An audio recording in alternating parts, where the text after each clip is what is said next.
Willkommen bei den Behind the Scenes. Meine Freundin hatte die Idee, am Friedhof zu drehen und wie ihr seht, habe ich den DJI Ronin SC Gimbal verwendet. Den habe ich mit Kamera in meinen Lowe Pro Taktik Rucksack hineinbekommen. Aber wie ihr seht, ist er ein bisschen globig. Hier seht ihr, habe ich gleich den FPV-Modus des Gimbals verwendet, damit kann ich die Kamera frei bewegen, ähnlich wie eine FPV-Drohne. Der Gimbal stabilisiert eigentlich gut, aber natürlich kann der Wackler, wenn man geht, nicht ganz ausgleichen. Deswegen habe ich, wenn ich mit 24 Frames oder mit 30 Frames gefilmt habe, dann später den Warp Stabilizer mit ca. 20% verwendet, um eine wirklich ruckelfreie Kamerafahrt zu bekommen. Ich muss Zeitlupe filmen, sonst macht es keinen Sinn. Ja.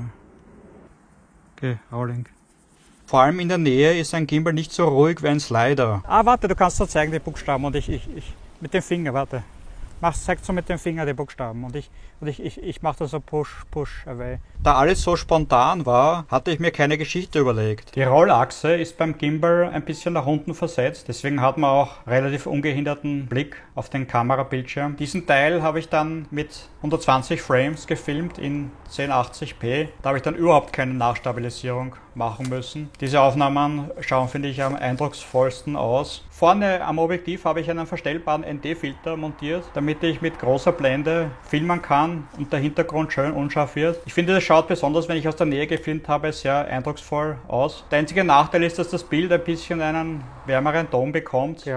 Links am Gimbal habe ich einen Monitor montiert. Leider habe ich die Sonnenblende zu Hause vergessen, deswegen hat es ein bisschen gespiegelt, aber trotzdem habe ich das Bild besser beurteilen können als am Kameramonitor selber. Die A6500 verdunkelt auch den Bildschirm. Schauen, ob es was braun ist. Wenn man in 4K filmt. Bei der neuen A6400 hat man das Problem nicht, aber diese Kamera hat leider keine Sensorstabilisierung. Deswegen sollte man dann ein stabilisiertes Objektiv verwenden. Mein komplettes Setup mit der Sony A6500 und dem Sigma 16mm 1.4 Objektiv.